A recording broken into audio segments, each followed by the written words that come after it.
guys! What's up, world? Welcome to another online session. Oh my gosh, for like almost 50 sessions that we've done, I am blessed. I am fortunate to be able to interview a lawyer, a beauty queen, pageant contestants, celebrities, personalities. Daghan na gyud kay kog the interview, and this time we are very fortunate, and I did not thought na moabot pa din ko sa point that I will be able to interview a young living scientist. Young living ha, meaning buhi siya nga scientist. So guys, we are so proud to have here in our online session ang ato ang young scientist nga gikan sa Mati, Davao Oriental, is now based in UP Los Baños. Guys, let's welcome Harold Lipae. Hi, Harold! Hi, everyone! Thank you, Kenn, for inviting me. Yes, no, mas thank you for this opportunity na gihatag nimo sa amua para sa ato ang online session. Sure, thanks. Actually, wala dyan ko po nag-expect na maabot po ni aning level. Pero very thankful ka ito. Salamat. So, Harold, kumusta ba ka during this whole lockdown moment? Asa ba ka na baka diri sa Davao region or naa ba ka diri sa UP na abtan sa lockdown? Na ako ron actually sa UPLB. So, medyo trying to adapt with the new normal. And feeling na ako naka-adjust naman po ko, nalingaw na lang po ko ng setup. Everyone wearing face masks. Yes. Diba? Harold, speaking of lockdown, what do you consider as your greatest discovery or sa mong pinaka na-discover either about yourself, about someone, or anything? And then what do you consider as your greatest achievement po during this whole lockdown season? Okay. So siguro akong maingon, it's something personal. What I achieved this lockdown is that I was able to get to know myself better. I was able to ponder on things and also meditate. And then that's the only time when I realized... So shall I meditate, Harold? Meditate. It was really an amazing experience for the whole lockdown journey. Even if sa start, the first 2 months was really unbearable for me, especially as an extrovert, that you really need to get energy from other people. So it was really it was not a good experience, but I was able to think on things, and then I realized that I was able to know myself better, and actually that was my greatest discovery so far. I was able to know myself better. I was able to think that okay, I should really prioritize myself first, because I have this tendency of putting a lot of energy on wrong things or people.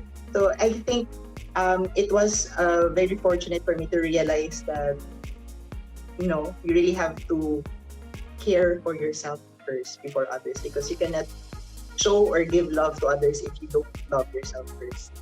So, correct. Love yourself, nurture yourself. Good.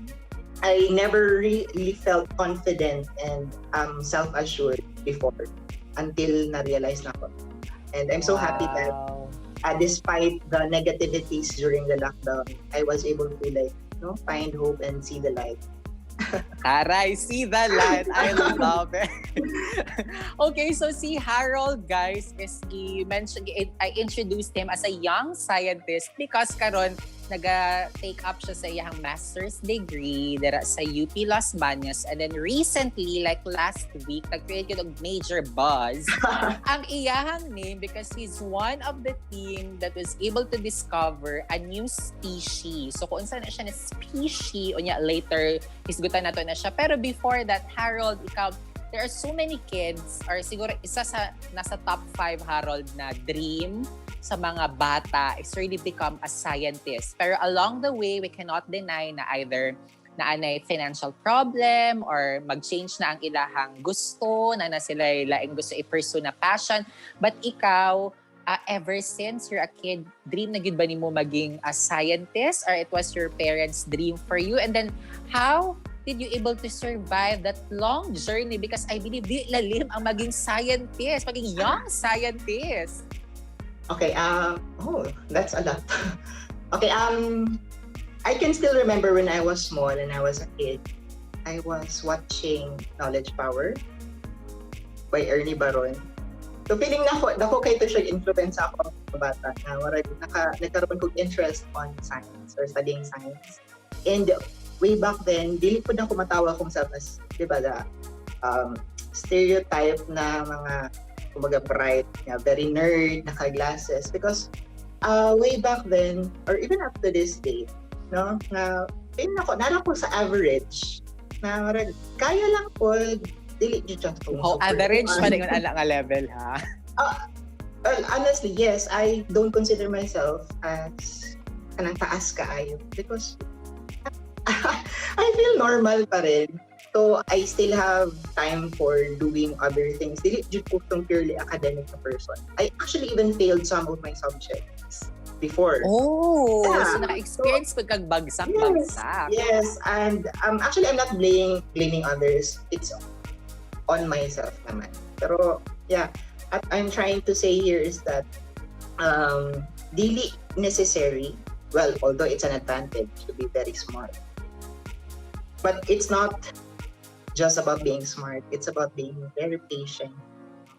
So, my journey to becoming a scientist, or medyo heavy lagi ng term na scientist, siguro early career scientist, budding scientist, going there. Yes. It's hard. Siguro, Harold, I'll give you a chance to explain that because kagani mga good guys, before we start rolling, I was asking him if I can really call him a scientist. Pero naa siya i-explain sa ako. And then, go ahead, Harold. You can explain that to everyone kasi like, I mentioned po kay Harold kaganiha guys na syempre siguro on our level, ang mga ordinary people, we really consider him as a scientist already because of his discovery and because of his line of work. Pero gi-explain ni Harold kaganiha na dili pa gid siya like the legit level of a scientist. That's true. Because in order for you to become a scientist, you have to go through a long process. You have to study. You have to read a lot. You have to achieve a lot. You know, do researches and make major breakthroughs in science. And I'm still at the very early stage of my career. Pero yeah, it's very humbling and I'm very happy that you're considering me as one. Oo naman. So kaning Harold, everyone's really talking about renewed discovery na kaning isa siya ka microsnail subspecies. So how did you become a part of that team na naka-discover ana na species? And I know taas kay siya nga process, taas kay siya nga journey. Pero pwede ba nimo ma-share bisag gamay lang ang naging journey nimo, naging journey sa inyong team to discovering that kind of subspecies? And unsa ba na siya nga subspecies that we're talking about? Okay, so when I entered in UPLB, I was lucky to be a part of a laboratory na ginatawag og malacology laboratory, wherein we study a lot of different mollusks sama sa mga land snakes. Now, nagkaroon ng partnership or collaboration with Masungiji Reserve Foundation na makita sa Rizal province, sa Luzon. And sikat na sila nga ecotourism site and known for their limestone rock formations. So, kini mga bato nga rich in calcium. So, ang gibuhat among team, we search for snails. So, that was our first job. And when our team went there for the first time, for the first expedition for searching land snails, we were able to see this unique and weird-looking snail. Now, medyo weird siya kay even my advisor, the head of the team, wala siya kaila kung sa itong species, wala niya na-recognize. So, it's weird looking because ang ilalom sa iyahang shell, naka-face upwards. So, it's like weird ang orientation sa shell. Okay. So, it's a very weird thing for a snail. And makita lang nimo siya sa mga limestone rock, sa bato lang din siya nakadikit because most often, ang mga snails, na mga land snails, na mga tree snails, and then ako yung mga rock-dwelling snails. So, isa to sa mga nakita. Pag mong gibuhat, collect na mo siya, and then gidala sa laboratory, and we were able to see that itong among na-collect na ay medyo similarity with another snail nga makita sa different location, which is in Baguio City. So among gibuhat, nangolekta mi og snails sa Masumi, katong among nakita, nangolekta mi. And then nag-add to pud mi sa katong related niya nga, kaitsura pud niya sa Baguio City. And then gidala na mo sa laboratory, and then kitanaw na mo ang ilang itsura sa morphology, ang structure niya. Na-realize na mo, or dito na mo na-find out nga na-adjust sila yung mga differences. Like, the size alone, mas dako to ang nakita sa Masumi, mas gamay itong nasa Baguio. And then, naasya mga additional features nga ang katong nasa Masumi, naasya additional features nga dili makita po sa Baguio. So, at first, we thought nga new species to ang nakita sa Masumi. Okay. So, when you do research, you really have to really dig deeper. So, ang among gibuhat, dili enough ang morphology or ang itsura alone. So, kinahanglan ta magtanaw po sa genes or sa ilahang DNA. So, kumbaga, taas ka siya og process, dagat kay factors you have to really consider. Yes. And then, pag tanaw na mo sa genes, dito na mo na-realize na related, very closely related with the sila. Nga dili nimo sila matawag na separate species. Mauna nga, ang among i-consider is subspecies. So, basically, when you say subspecies, they belong to the same species. Pasabot ana, given the chance nga mag-breed sila, makaproduce sila ng mga offsprings, and then those offsprings makaproduce po further offsprings. Mao na yung mga definition for species. So, it just so happened nga, ang katong duha ka population, katong nakita naman sa Masumi, nakita naman sa Baguio, are far from each other. It's more than 200 kilometers away from each other. So, kumbaga, nagkaroon ng barrier between them. Nga murag dili na nimo sila matagaan chance na mag-meet again. So, which is nice, and it makes Masungi unique because ang Masungi nag-harbor day og so that's it. Grabe! Oh my gosh, kanang naminaw ko kay Harold. Mura na ako nalibog, na stress na. Sorry. Dili na lang yun ako mag-scientist. Okay, nagide ko sa ako ang Okay, ni Harold, to close this, ang setup na to karon sa learning is online.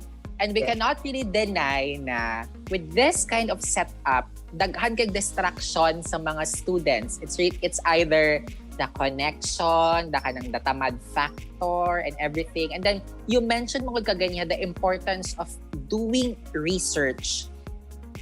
Although, before this online setup, manggod, students will really, kumbaga, prioritize or really make an extra effort when it comes to doing research. Bisag sa assignment lang na and mga projects and all. But the online setup might affect the quality of students doing research. So ikaw, what is your advice sa mga estudyante taking up this online classes na to really make sure, or any advice mo sila or kanang tip ba na mahatag nimo sila based on your experience to really further or embrace doing research in everything that they do, especially sa klase? Kaya di ba pag online, tinamad ang mga estudyante, or wala, dili na kay ka-monitor si professor in a way in their way of doing research. Kay Google na lang. So ikaw, from your experience, what is your advice sa itong mga online students karon when it comes to doing research? Okay. So actually, kanang nga issue medyo controversial ba yan siya lately. Pero ang maingon lang siguro is, we have to remember that everyone is really subjected to change. We really have to, face it, and we have to adapt to changes, or else we will be left behind. So akong maingon lang is, if you have the resources, i-maximize nimo imong resources. If you don't have the resources, find ways in order to find those. If you need help, ask for it. I believe that everyone finds this kind of setup very hard. This is actually in both ways, the teachers and also the students. So, just relax because, and also trust the process. That's important. Correct. Yeah. And trust the process because, everyone is actually nag-effort man tang tanan para maningkamot man ta tanan para tinarong ang tanan. So, salig lang, ano lang. And Salig lang yung taani. And effort. Importante ang effort. So you have to be patient, you have to trust the process, and make an extra effort. On that note, thank you very much, Harold. And looking forward to meet you in person and looking forward Same. looking forward pag yun mi sa mga daghan pang discoveries na imuhang ma-discover, and know that we are so proud of you here diri sa Davao region. For sure, imong mga batchmates and professors in MSU Jensen are also proud of you. Thank you very much, Harold. Thank you. And dili ko sure kung comfortable ba ka na i-follow ka na mo sa mga social media accounts or any social media accounts that you want people to check or follow. I'm a simple person. I guess it's fine. Okay. So okay lang ka i-add na mo. I guess so, yes. I-add na niya ang scientist. It's fine. Okay. So what are your social media accounts? Sorry. Simple lang, Harold Lipae, that's all. Okay, thank For you very Instagram, much. Harold Lipae, small letters. Sumpay. Follow, like, and follow na itong young scientist. So guys, don't also forget to like and follow us on Facebook, Let's Kenn TV, on YouTube, Kenn TV. Thank you very much, Harold. Know your purpose, live your purpose, be patient, and just love, love, love. See you again next time. Bye. Thank you, Harold. Thank you.